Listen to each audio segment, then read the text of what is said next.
Seguindo aqui a nossa série de mensagens temáticas a respeito da família, eu vou trazer aqui um tema da minha palavra, nunca antes visto, tá, queridos? Nunca visto antes na história da igreja, que o tema é, fala aí comigo, pode soltar aí para mim, irmãos. Eu e a minha casa serviremos ao Senhor. Queridos, essa deve ser aí uma das frases, né, que como cristãos nós mais falamos. É um versículo bíblico, na verdade, né?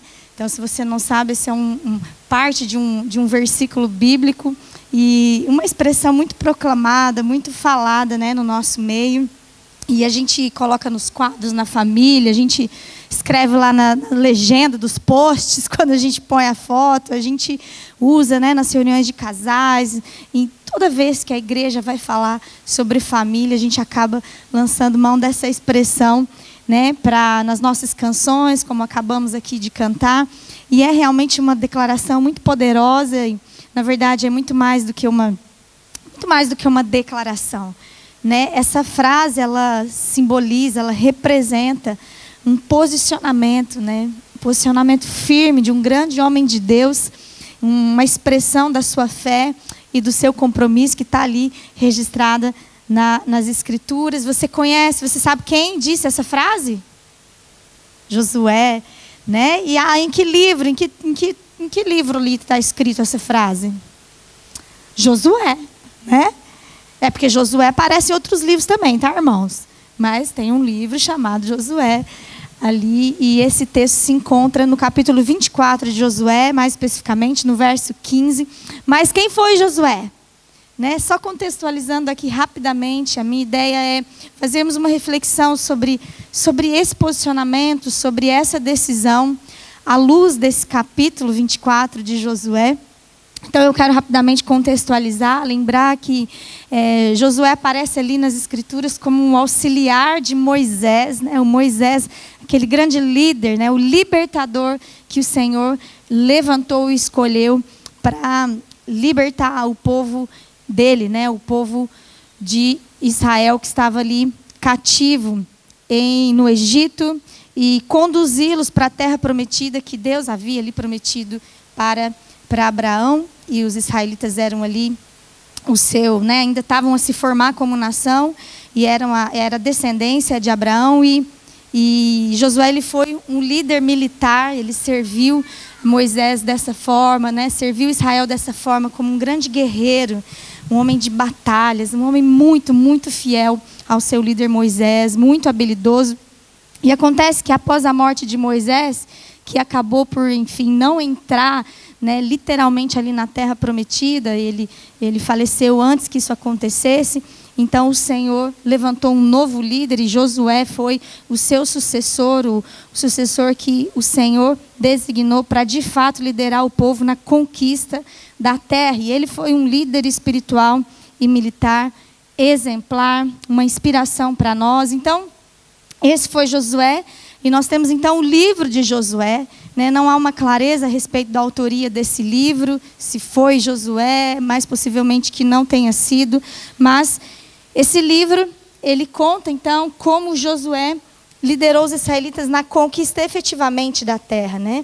A terra prometida. E como eu disse, Moisés acabou por não entrar na terra, e toda aquela geração que foi liberta do Egito não pisou na terra. Eles acabaram por morrer no deserto, né? Na sua desobediência, na sua murmuração. Enfim, o Senhor assim determinou. E agora os filhos, né, dessas famílias, aqueles que tinham ali crescido, nascido no deserto, iam entrar agora junto com Josué e Calebe na terra prometida. Josué e Calebe, os dois remanescentes daquela geração infiel, né? Foram dois homens fiéis que se destacaram, e o Senhor preservou a vida deles. Não só preservou a vida deles, mas usou poderosamente a vida desses homens. Enfim, então esse livro mostra, depois da travessia do deserto, né, esse povo entrando na terra e conquistando através de várias batalhas. É um livro de muitas batalhas, guerras, é fantástico, né, os livramentos, os milagres, tudo que Deus operou. E depois, como que essa terra foi dividida entre as 12 tribos de Israel, né? Entre essa grande família que compunha o povo de Israel. E o tema central do livro de Josué, basicamente, é a fidelidade de Deus ao povo, a fidelidade de Deus e o cumprimento das suas promessas, né? Esse livro mostra como Deus cumpriu tudo aquilo que ele tinha. Assim é melhor que eu tenho que passar menos vezes. Tudo aquilo que ele tinha prometido, então, como nós dissemos, a Abraão. Então, é um livro fantástico, eu quero animar você a ler. Esse livro fala, né, ilustra claramente como as bênçãos de Deus alcançam aqueles que obedecem a sua palavra e as suas instruções e o serve com fidelidade, né? E por outro lado também como a desobediência, né, leva à derrota e a grandes dificuldades. Então, e dentro do livro de Josué nós temos então o capítulo 24, que é o último capítulo desse livro, dessa história, e é um momento em que Josué, ele já está prestes a falecer, já está bem velho e à beira da sua morte, e ele decide celebrar uma cerimônia de renovação da aliança do povo com Deus antes dele morrer. E aquele povo, né, que havia vivido grande parte da sua vida como nômades, a andar para lá e para cá no deserto, agora de fato eles estavam a se estabelecer como um povo numa terra, naquela terra que Deus havia lhes dado, e eles teriam então a sua própria terra com as suas leis, o Senhor conduzindo e governando a nação através das suas leis, dos seus decretos, dos seus mandamentos. Então, nesse capítulo de Josué, nesse momento, Josué ele convoca as tribos de Israel, né, todo o povo, os anciãos, todo aquele povo num lugar chamado Siquém. Esse lugar chamado Siquém, ele tinha uma importância histórica, uma importância simbólica muito preciosa para aquele povo, porque foi exatamente nesse sítio onde Abraão recebeu a promessa de Deus. E agora eles estavam ali, tanto tempo depois, para de fato ver as palavras que o Senhor declarou a Abraão, né, se cumprindo na vida deles. Então, ele reúne essas 12 tribos para reafirmar a aliança do povo com Deus nesse momento tão importante. E ali no capítulo 24, você pode ir abrindo aí a sua Bíblia, você vai ver que as primeiras frases, né, dessa reunião, dessa grande celebração, que as primeiras frases que Josué começa a referir ao povo, ele diz respeito a uma memória, uma lembrança dos feitos do Senhor, uma recapitulação daquilo que Deus havia feito na história daquele povo. É muito interessante realmente como há um destaque para o que Deus fez. Porque de fato, queridos, toda conquista foi Deus quem deu. Israel era uma nação tão pequenina, um povo, na verdade, tão pequenino. Não era um povo guerreiro, não é um povo de guerra, mas eles foram capazes de lutar contra outras nações e vencer as batalhas de forma milagrosa e sobrenatural. E Josué está ali a lembrar o povo de tudo aquilo que Deus havia feito e como ele cumpriu tudo o que prometeu. Não só de bom, não só as palavras de bênção que ele disse que cumpriria sobre aqueles que obedecessem, mas também o juízo, né, a maldição, as situações ruins e difíceis que ele também previu que aconteceria e seriam liberados sobre aqueles que desobedecessem. Então, dado aí o contexto, um pano de fundo, é nesse momento então que Josué conclama o povo, chama o povo a uma decisão, a uma escolha, né? E essa escolha seria então, a partir dessa escolha, eles renovariam a sua aliança com o Senhor. Vamos ler então 24, Josué 24. Vamos ler os versos 14 e 15. 24, 14 diz assim: agora, pois, tema o Senhor e o sirvam com integridade e com fidelidade. Então, Josué recapitula a história e ele diz: portanto, agora, tema o Senhor e o sirvam com integridade e com fidelidade. Joguem fora os deuses que os pais de vocês serviram do outro lado do Eufrates e do Egito e sirvam o Senhor. Mas se vocês não quiserem servir o Senhor, escolham hoje a quem vão servir. Se os deuses a quem os pais de vocês serviram do outro lado do Eufrates, ou os deuses dos amorreus em cuja terra vocês estão morando, eu e a minha casa serviremos o Senhor. Então aí está o nosso texto-chave, né? A nossa frase-chave. Josué 24, 15. Tá bem? De manhã eu fiz um exercício aqui com o pessoal, todo mundo sabia falar: eu e a minha casa serviremos ao Senhor. Qual que é o endereço? Nem todo mundo lembrava, mas agora todo mundo aprendeu e todo mundo vai lembrar. Josué 24, 15. Então, aqui, queridos, nessa expressão e nesse momento, Josué está ressaltando ao povo a necessidade de escolher a que Deus eles vão seguir, a que Deus eles servirão. E essa foi uma escolha constante na vida do povo de Deus.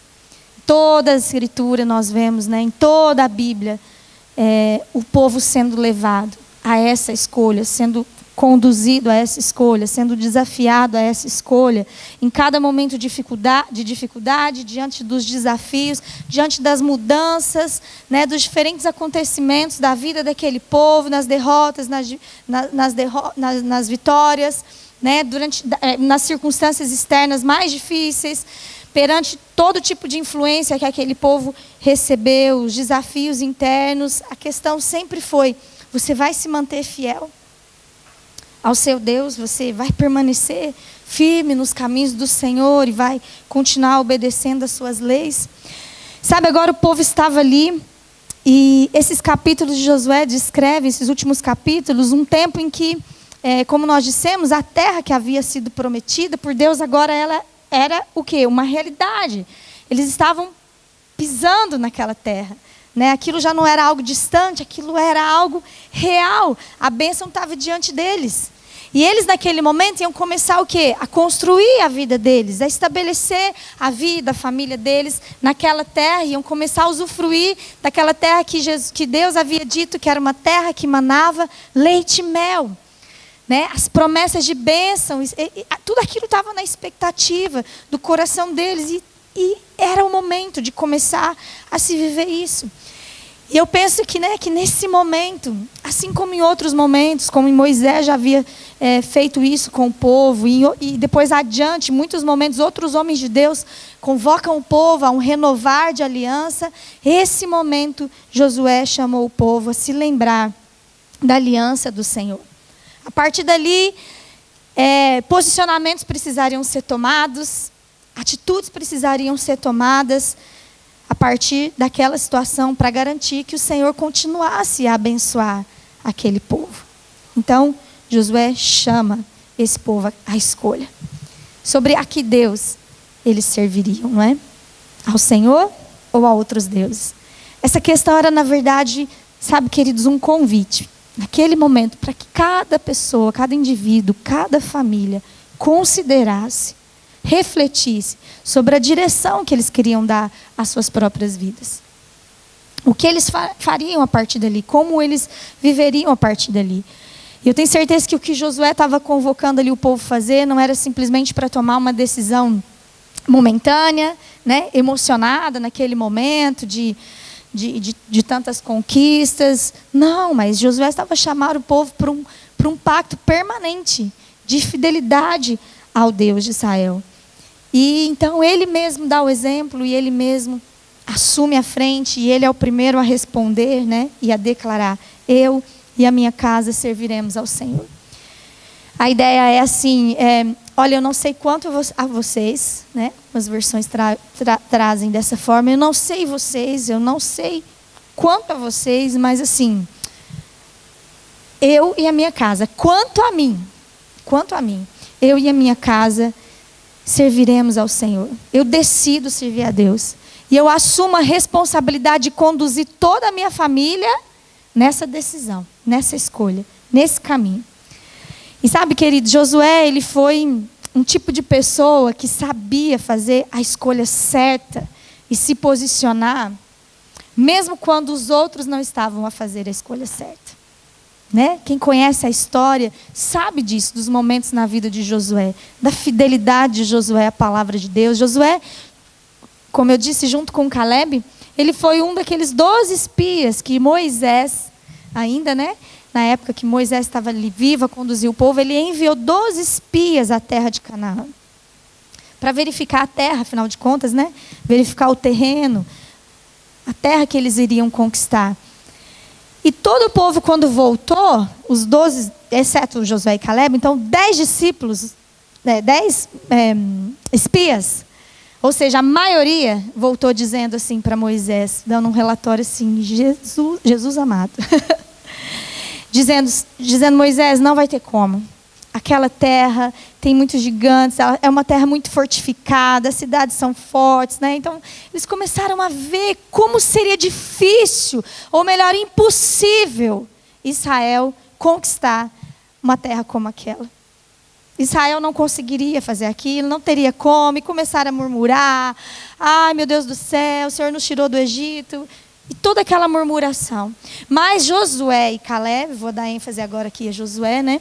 Josué foi aquele que disse assim, Moisés, é o seguinte, a terra é maravilhosa, maravilhosos os frutos da terra, a terra é tremenda, e olha só, eu não tenho dúvida de que Deus, o Senhor, vai entregar essa terra nas nossas mãos, sabe, e foi por causa desse posicionamento de fé que Josué, né, permaneceu, e toda aquela outra geração, todos aqueles 10 espias e aquele povo, morreu no deserto, mas o Senhor honrou o posicionamento de Josué e de Caleb. Mas o que eu quero dizer, né, trazendo essa história, a lembrança dessa história, é que Josué, ele era esse cara, que ele se posicionava por fé, não por aquilo que ele via.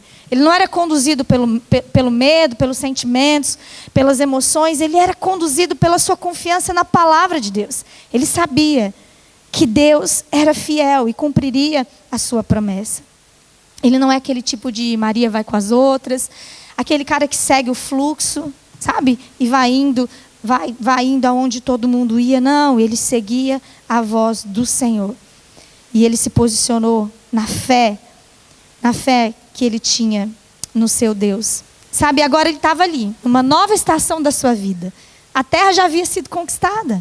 Ele tinha sido aquele grande líder, vitorioso em muitas batalhas. Ele tinha atingido o seu objetivo, realizado a missão que o Senhor havia dado a ele. E ele estava ali, mas ele, naquele instante, ele mantinha o mesmo posicionamento de quantos anos, Wagner? 45 anos, mais ou menos, atrás, dizendo, eu e a minha casa serviremos ao Senhor. Nós continuaremos seguindo ao Senhor. Nós continuaremos confiando no Senhor. Josué tomou essa importante decisão. E o texto diz também que o povo, a exemplo de Josué, faz a sua escolha. Vamos continuar lendo ali o texto no verso 16, por favor. Josué 24, 16. Então o povo respondeu, longe de nós abandonar o Senhor para servir outros deuses, porque o Senhor é o nosso Deus. Ele é quem nos tirou a nós e aos nossos pais da terra do Egito, da casa da servidão.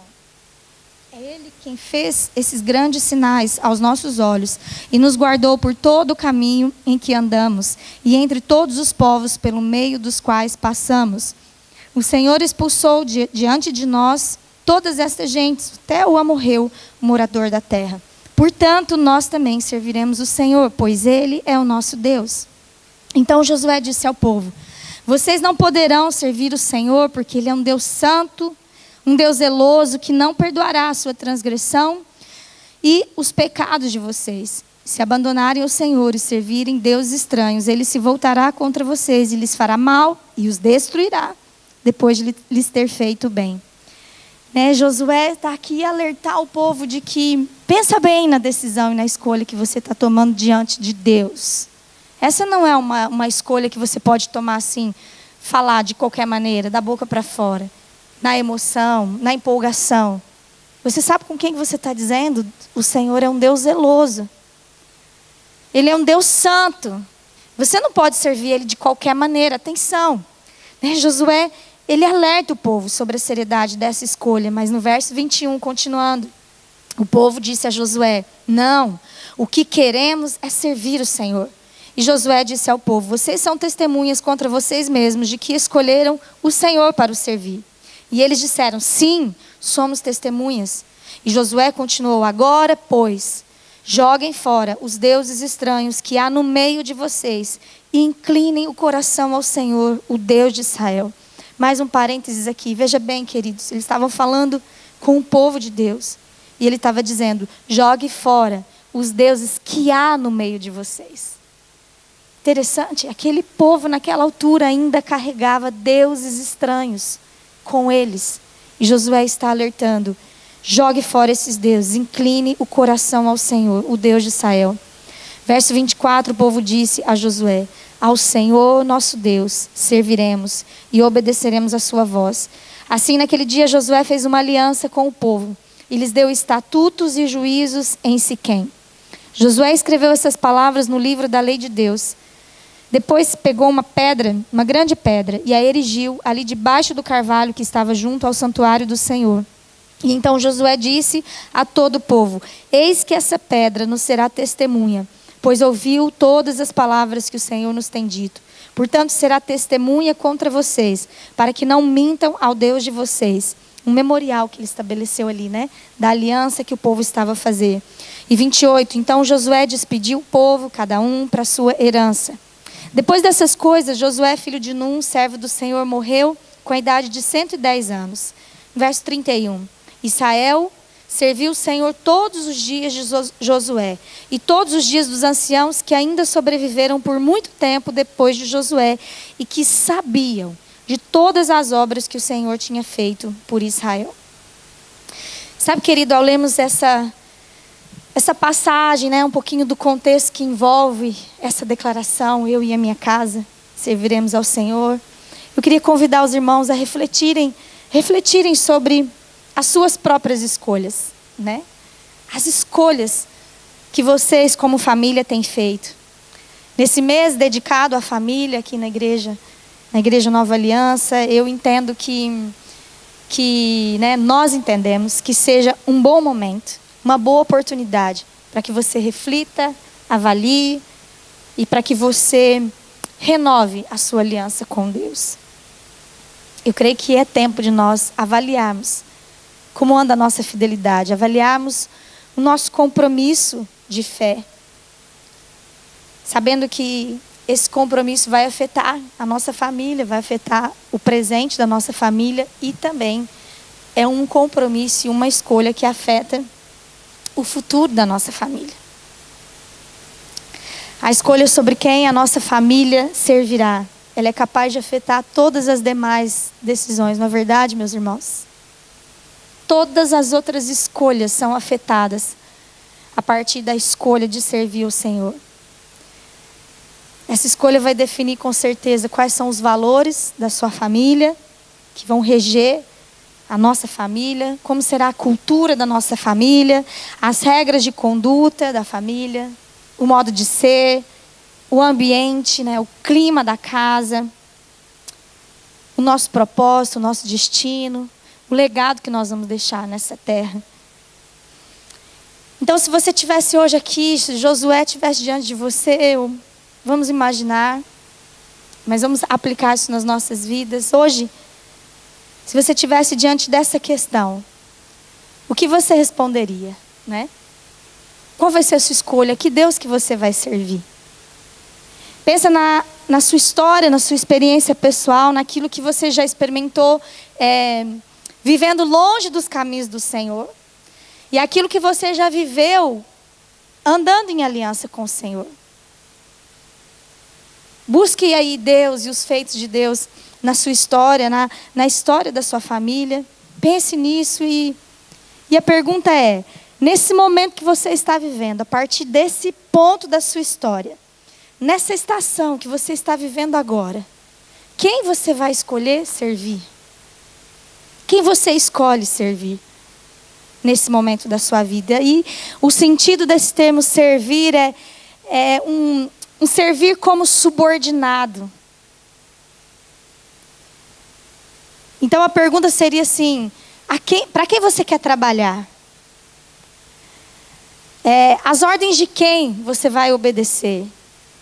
Para quem que você vai dedicar a sua força, o seu trabalho, a sua obediência nessa estação da sua vida? E para nos ajudar assim a refletir sobre essa decisão e sabe, queridos, para que, como eu disse, para que essa mensagem não seja só uma mensagem, uma frase que a gente coloca ali, né, um imã no frigorífico, e não seja só uma canção que a gente canta aqui, da boca para fora, mas que seja uma firme decisão e uma consciente decisão do nosso coração. Eu queria, assim, à luz do que nós lemos aqui agora, em Josué 24, eu quero partilhar, falar com alguns irmãos aqui, destacar alguns elementos que eu considero que são essenciais para toda família que decide servir ao Senhor.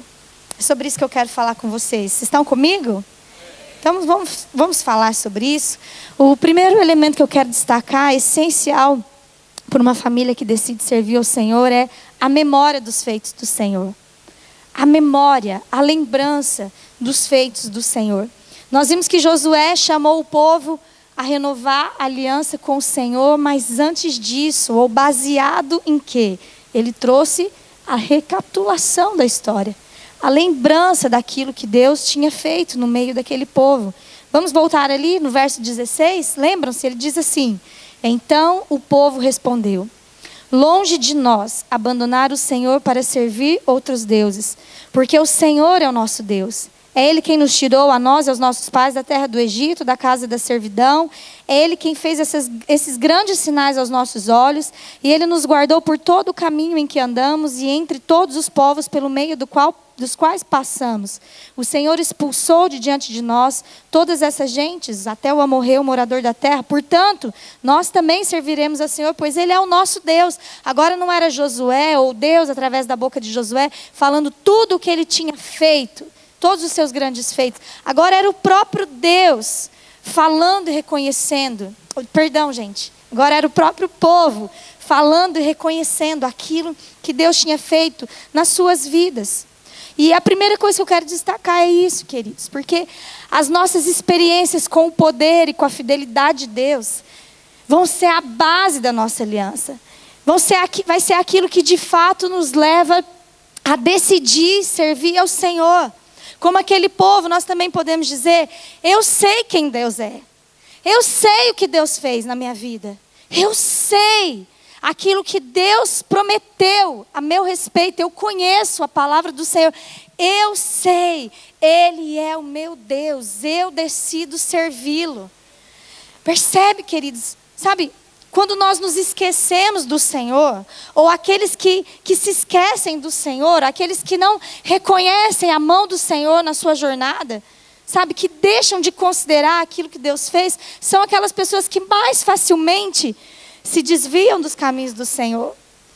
Abandonam esse lugar de serviço ao Senhor e começam até a adorar outros deuses, a levantar outros ídolos no seu coração. Sim ou não, meus irmãos? Então, presta atenção. Porque o ser humano tem uma forte tendência de se esquecer. Não é só aquele povo. Porque eu digo, como eu disse hoje de manhã, a gente olha para a história, você lê e fala assim: como é que pode, gente? Como é que pode? O povo acabou de ver os milagres, os sinais maravilhosos no Egito. Dali um pouquinho no deserto já está todo mundo reclamando, murmurando e querendo voltar para o Egito, que achava que a condição lá era melhor. Não é verdade? A gente fala: como é que pode? Acabaram de ver os milagres, acabaram de passar no meio do Mar Vermelho a pé enxuto.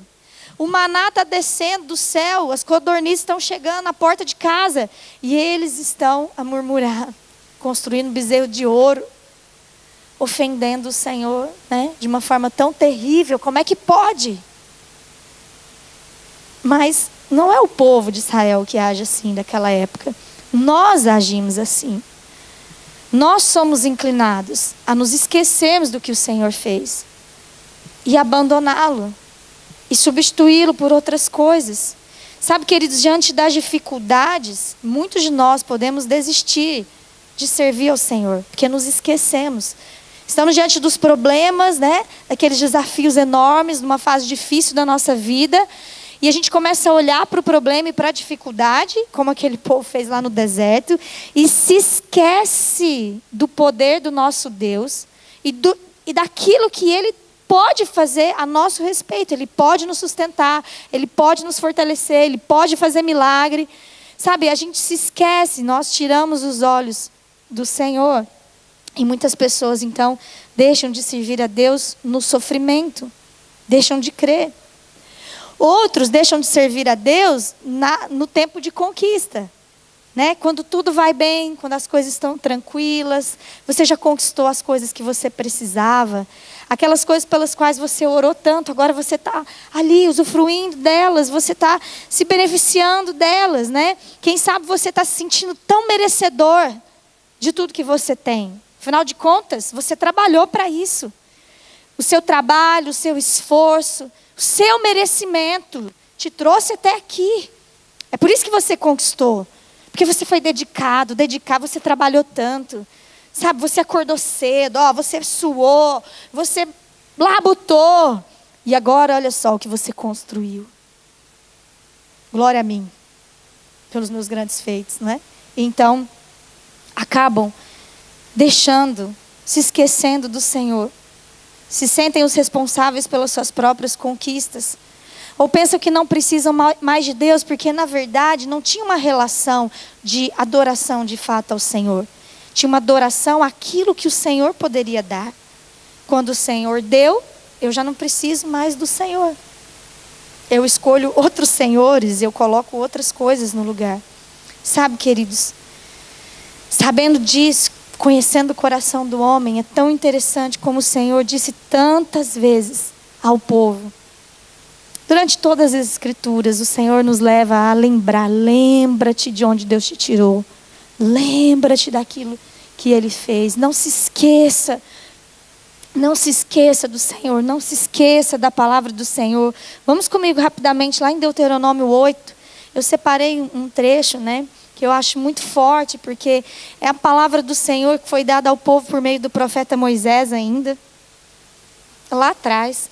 E o Senhor já prevendo, obviamente, né, já conhecendo a tendência do coração humano, Ele faz um alerta tão precioso, tão amoroso ao povo, tão forte. Deuteronômio 8, a partir do verso 11, diz assim: tenham o cuidado de não se esquecer do Senhor, o seu Deus, deixando de cumprir os seus mandamentos, os seus juízos, os seus estatutos que hoje lhes ordeno.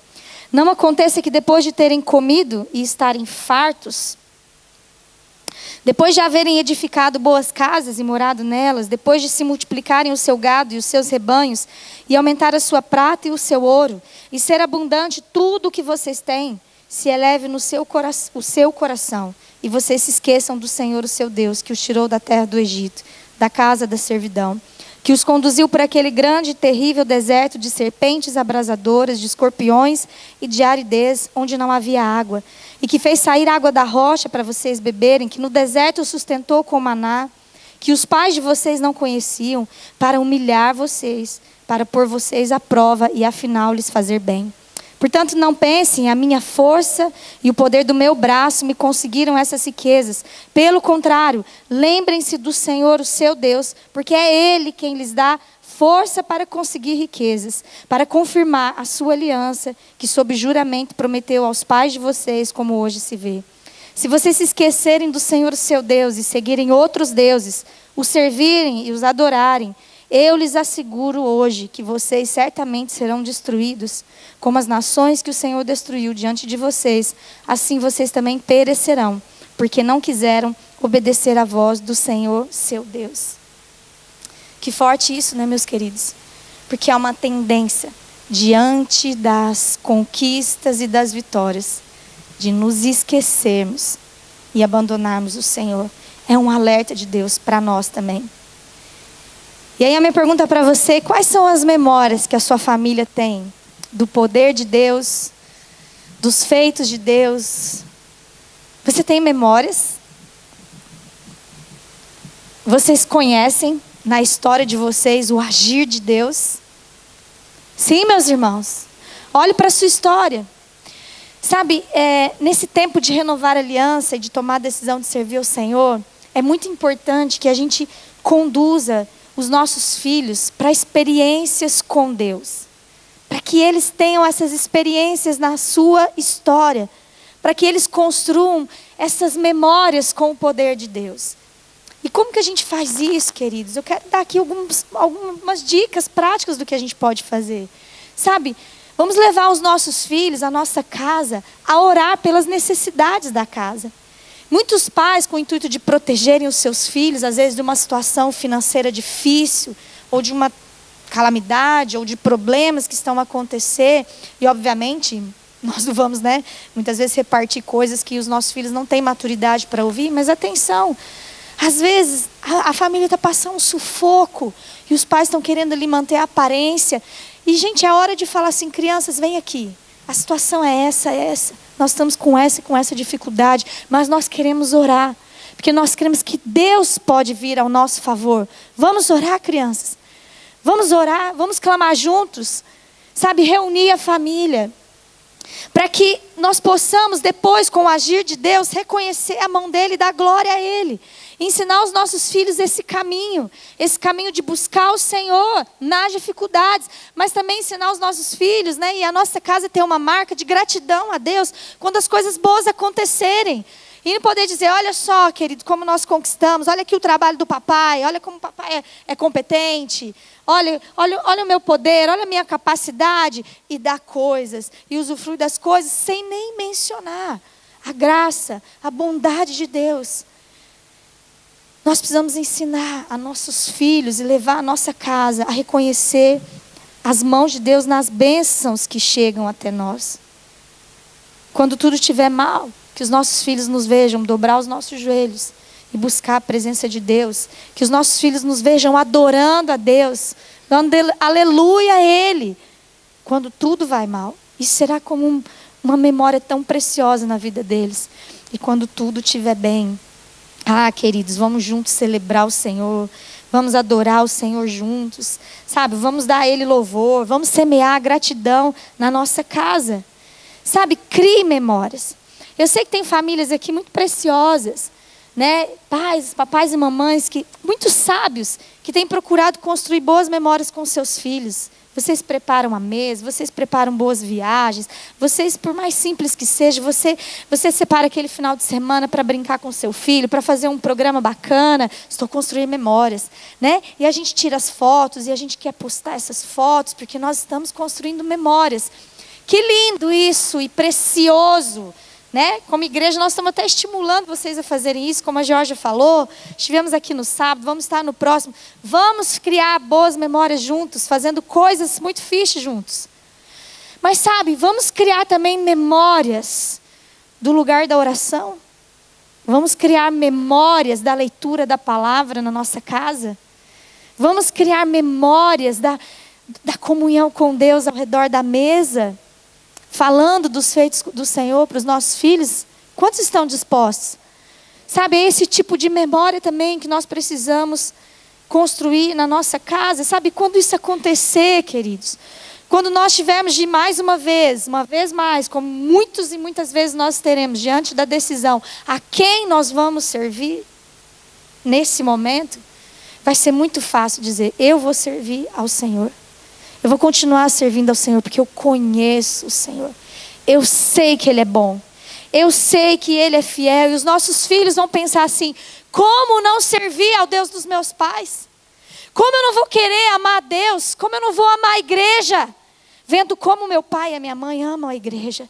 Como eu não vou amar a Bíblia, se os meus pais me ensinaram com tanto amor a amar a palavra? Como?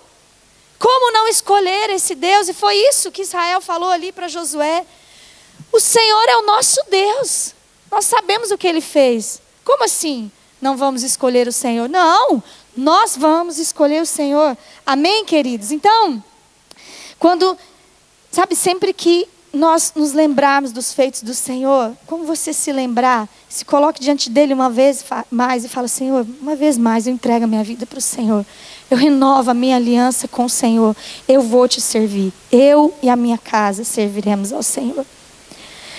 Um outro elemento fundamental, outros elementos que eu observo que são fundamentais para a família que decide servir ao Senhor, e encontro ali em Josué 24, e é o segundo ponto que eu quero tratar aqui, é o temor, a integridade e a fidelidade. Depois que Josué traz à memória do povo aqueles grandes feitos do Senhor,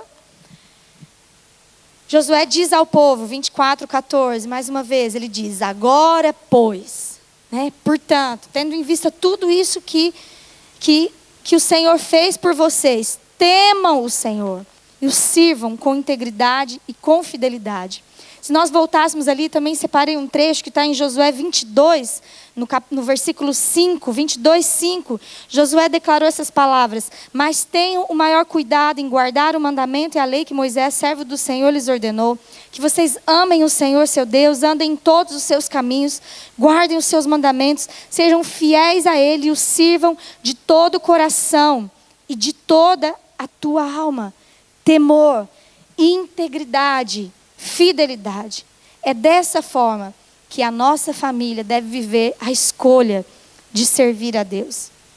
Sabe, a palavra de Deus nos diz que o nosso Deus é um Deus de decretos, um Deus de estatutos. Não é verdade, queridos? O nosso Deus é um Deus de leis, de mandamentos. Sim ou não? É assim que é. Sabe, para mim isso mostra a forma como Deus deseja ser servido. Quando Ele deixou para nós os seus desígnios, seus estatutos, seus preceitos, Ele está dizendo, é assim que deve ser.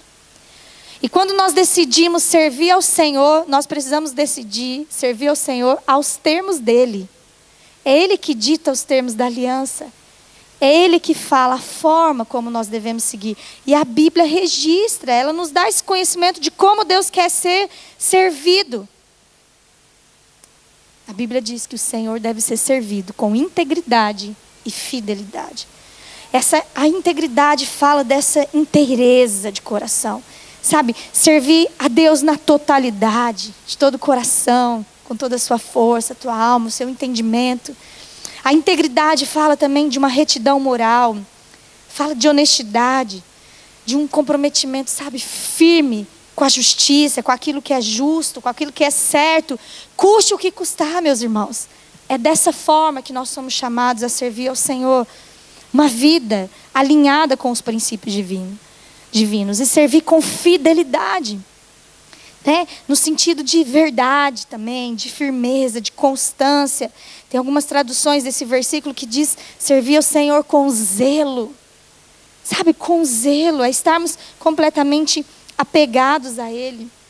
Provérbios 21, 3 diz assim que fazer o que é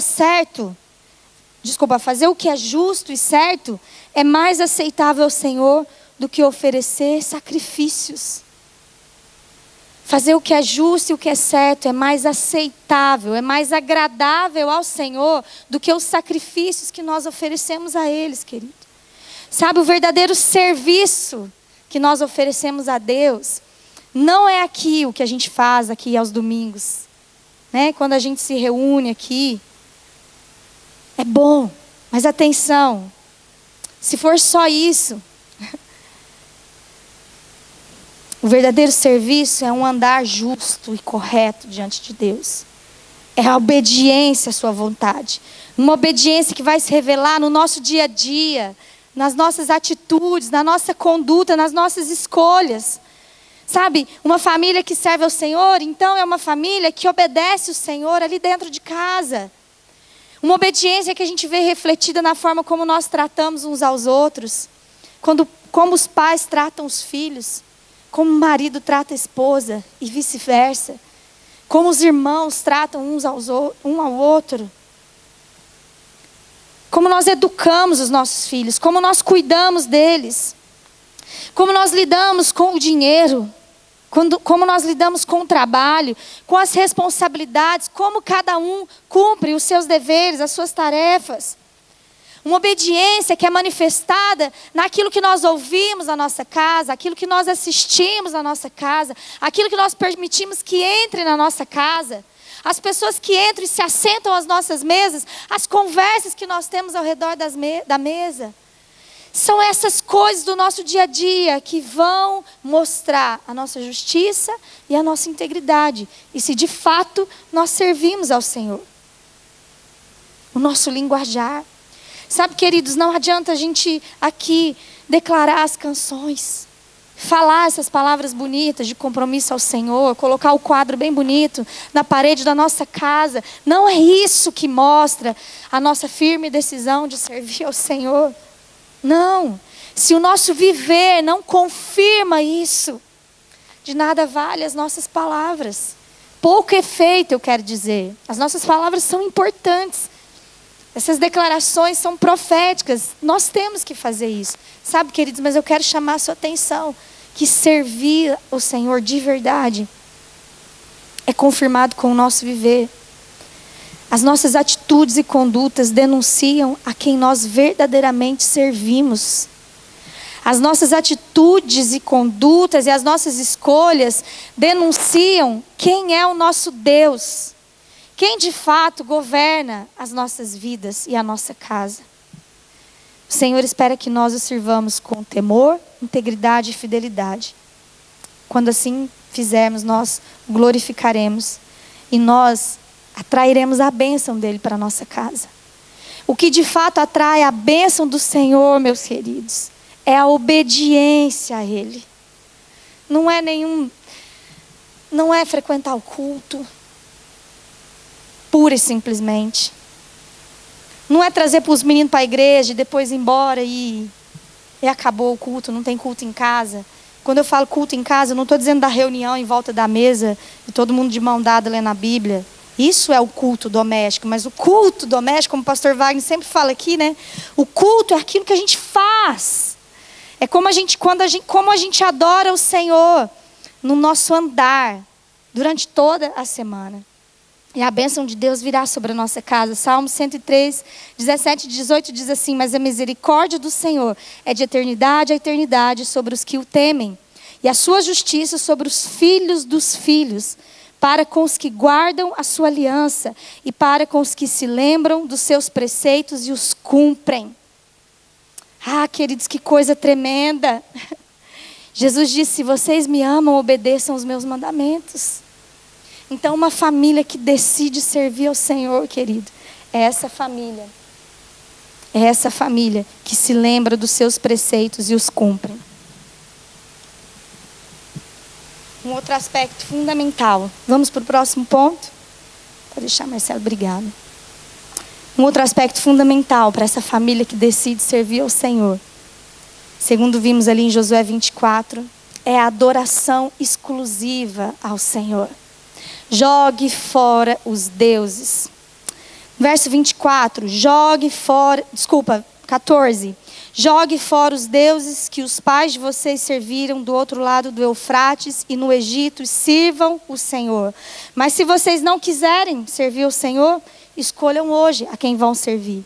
Se os deuses a quem os pais de vocês serviram do outro lado do Eufrates, ou os deuses dos amorreus em cuja terra vocês estão morando, eu e a minha casa serviremos ao Senhor. Sabe, queridos, os irmãos aqui sabem que em toda a Bíblia o Senhor condena, né, a idolatria. Não terás outros deuses diante de ti. Não terá outros deuses diante de ti. O Senhor sempre exige que nós lancemos de fora os ídolos. É incompatível servir a Deus e manter ídolos no nosso coração. Josué está dizendo: afaste-se dos ídolos, remova os ídolos, destrua os ídolos, rejeite, evite os ídolos. E ele faz menção sobre os deuses a quem os seus pais serviram. Isso que ele fala ali para aquele povo. Por quê? Fala dos seus antepassados. O próprio Abraão veio de uma terra idólatra. Seu pai era um homem idólatra. Mas o Senhor alcançou Abraão. O Senhor se revelou a Abraão. E a partir daquilo tomou Abraão. E a partir dele fez um povo exclusivamente para si. E colocou diante desse povo leis e decretos. A graça de Deus alcançou ali a vida de Abraão. E sabe, eu creio que nós também precisamos falar aqui um pouco sobre esses ídolos familiares. Eu acredito que, assim como eu, muitos de vocês também recebeu uma revelação de Jesus no meio de um ambiente familiar que não servia ao Senhor. Não sei quantos se identificam, né? Nós também fomos tirados de uma realidade muitas vezes pagã, não cristã, uma realidade idólatra, mas o Senhor também se revelou a nós e nós escolhemos andar nos seus caminhos. Mas nós precisamos, por vezes, parar para observar esses deuses que as nossas famílias, né, de origem serviam e avaliar, assim, se aquilo que nós aprendemos com a nossa família, aquilo que nós precisamos reter, e aquilo que nós precisamos desprezar. Em vários sentidos. Agora eu estou falando basicamente do sentido espiritual, né? A respeito do servir a Deus. Esse é o foco agora. E nós precisamos ver se aquilo que nós recebemos é compatível com a palavra do Senhor. A decisão de servir a Deus pode exigir de nós posturas que muitas vezes vai ter que nos levar a abrir mão de práticas e de tradições familiares, queridos. Nós vamos ter que questionar se essas práticas e essas tradições familiares, por mais sutis que elas sejam, se elas condizem ou não com as Escrituras, com aquilo que o nosso Deus nos ensina. Se são atitudes, se são práticas, se são tradições que glorificam a Deus, no fim das contas. Amém? Josué diz também que o povo deveria deixar para trás os deuses do Egito. Do Egito, daquele lugar onde eles estavam, de escravidão, presos. E isso simboliza o lugar da nossa escravidão espiritual, né? Quando éramos escravos do pecado. Eu creio que também nós precisamos tomar essa posição nas nossas vidas e observar se nós não estamos nos apegando ainda e carregando os deuses da época lá do Egito. De quando nós andávamos longe do Senhor em pecado. Nosso tempo da escravidão. Josué está dizendo, abra mão dos deuses do Egito, e nós também precisamos abrir mão desses outros deuses, daquele momento que nós vivemos longe do Senhor, para seguirmos a Ele. E Josué, por último, faz menção aos deuses dos amorreus, os deuses da terra em que eles estavam ali naquele momento a morar, a se estabelecer. E se a gente for aplicar para as nossas vidas, né? Quais são os deuses da terra? Da terra. Desse lugar onde hoje nós estamos a habitar. Desse lugar chamado Portugal, Europa. Dessa geração, desse século que estamos a viver. Quais são os deuses desse mundo, queridos? Josué está nos alertando e alertando o povo a não se deixar contaminar por essas influências dos ídolos daquela sociedade. Sabe, eu quero pegar emprestado aqui algumas palavras que eu li. Um artigo que eu li de um cristão português, num site de apologética aqui em português. E eu estava a buscar alguns textos, a ler alguns materiais, e me chamou a atenção esse artigo. Não tenho o nome aqui do irmão que escreveu, tinha só uma foto dele. Tentei encontrar alguma forma de identificar, né, para poder fazer menção ao nome dele. Enfim, não sei quem é, mas as palavras me chamaram a atenção desse português e eu quero reproduzi-las aqui, nessa reflexão sobre os ídolos. Ele diz assim, abre aspas, desgraçadamente a nossa nação vive num atoleiro e prisão espiritual pela idolatria que graça pela mão de responsáveis que se chamam de cristãos e introduziram todo um vasto panteão de imagens perante as quais as pessoas se dobram, a quem rezam, que transportam em ombros nas procissões, cuja referência mais emblemática é Fátima, mas que tem muitos outros centros. Tudo isso é uma afronta à revelação de Deus na Bíblia, que claramente condena semelhantes práticas. Não se trata de ofender quem quer que seja, mas de nós sermos claros e denunciarmos toda prática idólatra que o texto bíblico repudia. Um ídolo não é apenas uma imagem de pau, de pedra ou de metal, perante o qual alguém se ajoelha e cultua. Ídolos são também o dinheiro, os bens materiais, atores, atrizes, jogadores, até nós mesmos. Tudo que colocamos no lugar de Deus e tem uma ascendência na nossa vida e comportamento que só a Ele pertence é um ídolo. Todos os ídolos são uma prisão espiritual, emocional e mental. E esse irmão, ele encerra o seu texto, o seu artigo, fazendo menção também de um verso que eu quero mencionar aqui. 1 João 5:21, em que João diz, meus queridos filhos, guardem-se de qualquer coisa que possa tomar o lugar de Deus nos vossos corações. Guarde-se dos ídolos. Em outra tradução diz, acautelai-vos dos deuses falsos. Guarde o seu coração. Guarde a sua causa dos deuses que estão regendo esse mundo, diante dos quais a sociedade se curva. Sabe, todo tipo de prioridade que nós colocamos acima de Deus, ou antes de Deus na nossa vida, podem se tornar ídolos. Nós precisamos ter o discernimento para reconhecer isso. Eu volto a citar alguns exemplos. Por exemplo, tradições familiares e culturais. O empenho em agradar as pessoas, em sermos aceitos. E aí a gente faz qualquer coisa por isso. Atividades recreativas, o entretenimento. O poder, destaque, prestígio. O trabalho, os planos vocacionais, o dinheiro, as posses materiais. Será, queridos, que nós, mesmo aqui servindo o Senhor, não temos por acaso guardado deuses estranhos na nossa casa? Adorado deuses estranhos? Como que a gente consegue identificar esses ídolos na nossa casa, na nossa vida? Eu quero trazer aqui também um trecho de um texto que eu li rapidamente, para percebermos como as nossas tendências idólatras, para percebermos as nossas tendências idólatras, nós precisamos reconhecer os nossos maiores desejos. Onde está o nosso prazer? Onde nós encontramos, né, a plena satisfação? E ainda mais, que meios, pessoas, posições, situações nos trazem a sensação de prazer. Quando identificamos os meios, nós identificamos os deuses. Eu quero dar aqui só, né? É como uma sinalização. Eu não estou dizendo que tudo que nos traz prazer e contentamento é um Deus nas nossas vidas, um ídolo. Claro que não. Não é sobre isso. É sobre o conceito de colocarmos essas coisas em prioridade nas nossas vidas. Até mesmo acima, sabe, dos nossos valores. Nós abrimos mão, muitas vezes, dos valores, da verdade, da palavra, dos princípios, para que nós conquistemos e vivenciemos essas questões. Por exemplo, sobre o dinheiro, queridos. Sabe quando o dinheiro controla as decisões da família? Ou muito dinheiro, ou pouco dinheiro, ou a busca pelo dinheiro. Sabe quando uma família ela é conduzida pelo dinheiro? As decisões são tomadas a partir de como a gente pode ganhar mais dinheiro, ou como a gente vai gastar o nosso dinheiro, e isso vai controlando as nossas atitudes. Talvez a sua família possa estar servindo ao dinheiro como Deus, principalmente quando você coloca isso e busca isso em detrimento de valores espirituais. Lá em 1 Timóteo 6, 9, 10, depois você pode ler, né, que ele fala como as pessoas que tentaram ficar ricos caem em tentação, que tentam, né, que querem ficar ricos, elas caem em tentação, caem em armadilhas.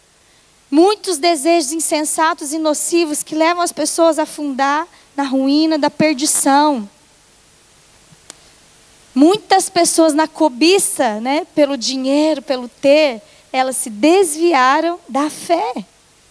Desviaram a sua família de um caminho de fé. Sim ou não, meus irmãos? Vocês têm visto isso acontecer? Sabe? Tem famílias que estão se perdendo à custa de ganhar um pouco mais. Os pais estão deixando as casas.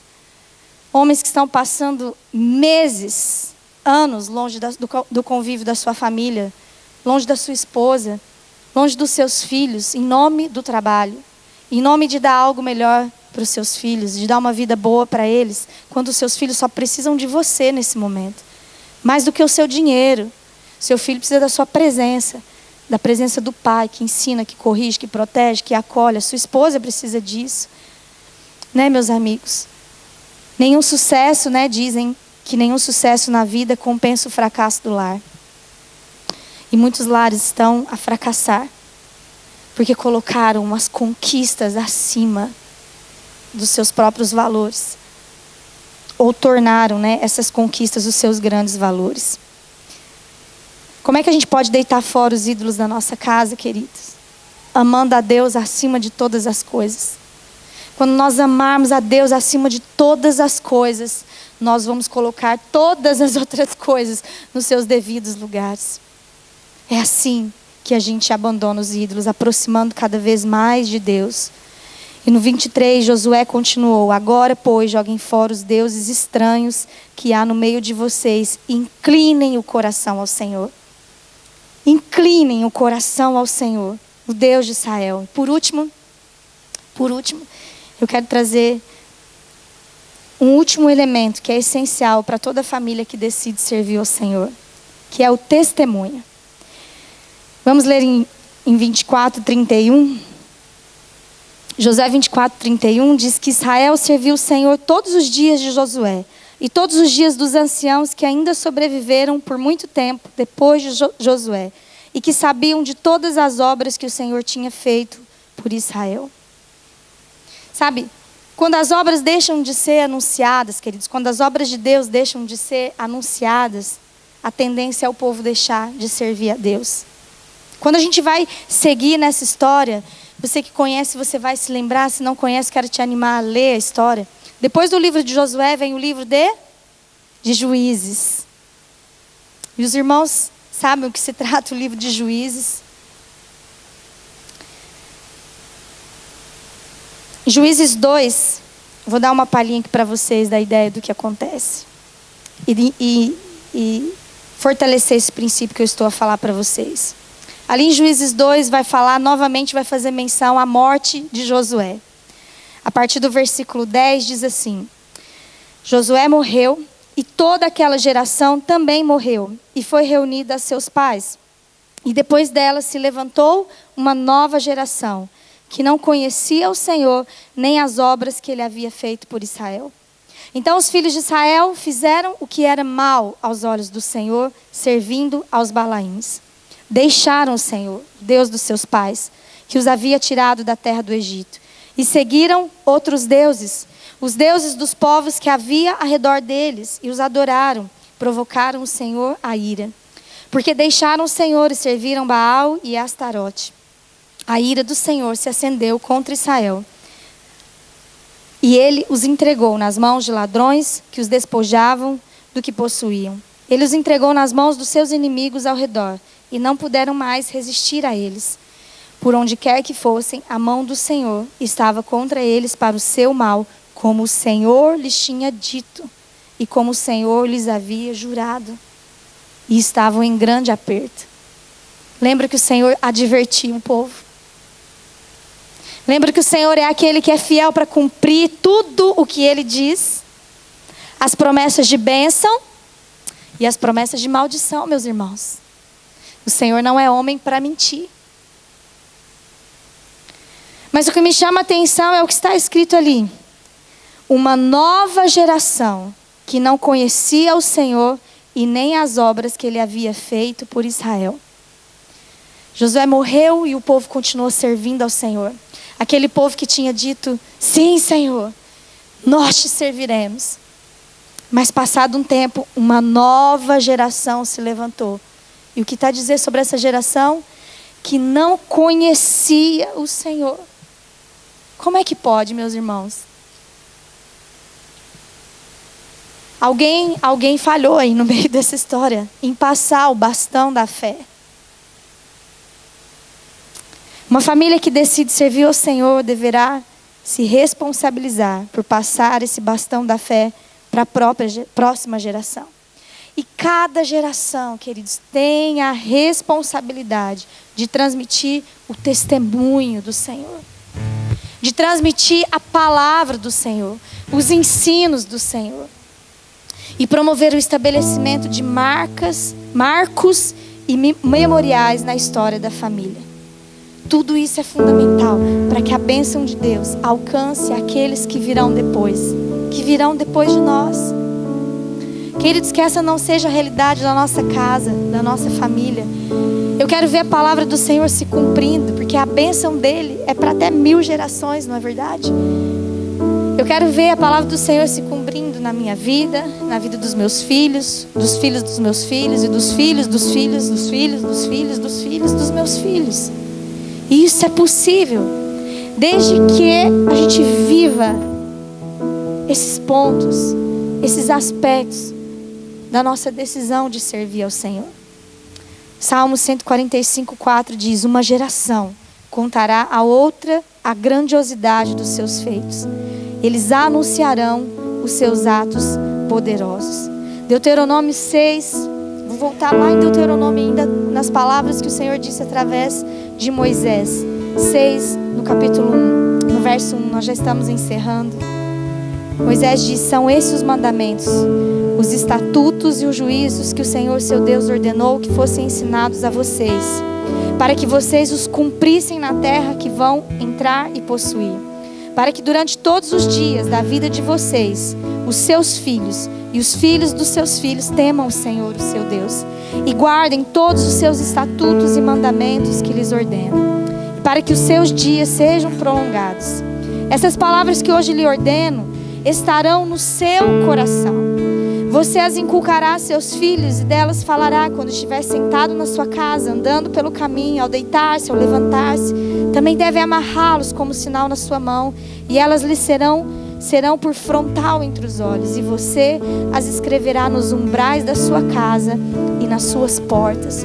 Tudo isso para que seus filhos aprendam, para que seus filhos não se esqueçam. Toda vez que Deus fazia um grande feito, toda vez que algo importante acontecia, o Senhor estabelecia e pedia que se um dos seus servos, ou um servo fazia isso espontaneamente, de estabelecer marcos. Marcos, literalmente marcos físicos, pedras, colunas, altares, né? Aqueles homens naquela época edificavam. Que marcos nós podemos construir na nossa vida hoje?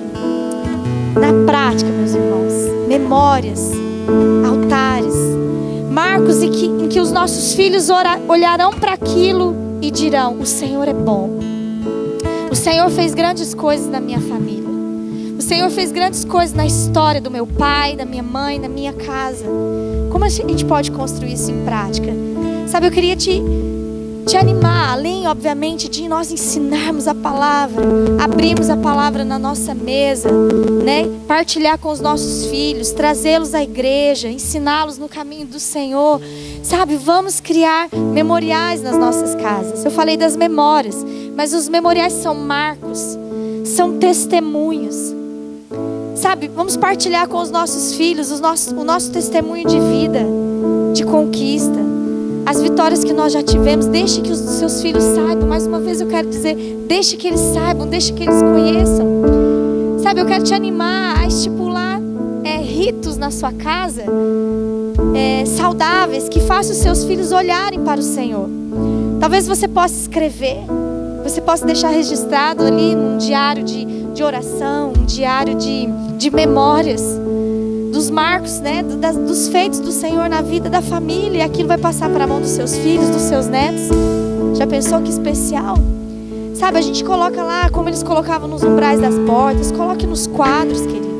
Sabe, faça fotos, faça registros, sabe? Mas guarde aquilo como algo precioso, porque há um princípio por trás disso. Que o Senhor pediu muitas vezes que os grandes homens de Deus estabelecessem isso na história deles, na caminhada deles. Eu quero te animar a pensar em maneiras práticas, criativas, sabe, estratégicas, de você estabelecer esses marcos na sua casa e de você ter um testemunho que leva adiante a fé. Eu não quero ouvir na minha história o que eu ouvi aqui a respeito dessa geração, que eles eles deixaram o Senhor porque eles não conheciam o Senhor. Sabe, queridos, nós não podemos permitir que isso aconteça na nossa família por negligência nossa. Nós precisamos assumir uma postura. Se você decide hoje servir ao Senhor com a sua casa, queridos, levante um testemunho. Levante um testemunho na sua família que honre ao Senhor. Amém? Eu quero te convidar a fechar os seus olhos e a pensar sobre isso que a gente falou. O que faz sentido na sua vida, na sua história. Eu quero te convidar a reavaliar, como nós dissemos no começo, a sua aliança, o seu compromisso de fé com o Senhor. Sabe, quando em Juízes nós lemos que o povo vivia de uma forma como se eles não tivessem, eles eram deuses deles mesmos, vivia de uma forma completamente longe dos caminhos do Senhor. Mas o que é mais lindo saber é que mesmo na situação mais terrível em que eles se encontravam, se alguém se lembrasse de Deus, se alguém por um acaso começasse a clamar o nome do Senhor e se colocasse no lugar de intercessor, o Senhor os ouvia. O Senhor os conduzia a um processo de restauração e arrependimento. Sabe, ainda que todas as coisas estejam tortas nas nossas vidas, queridos, porque nós escolhemos caminhos de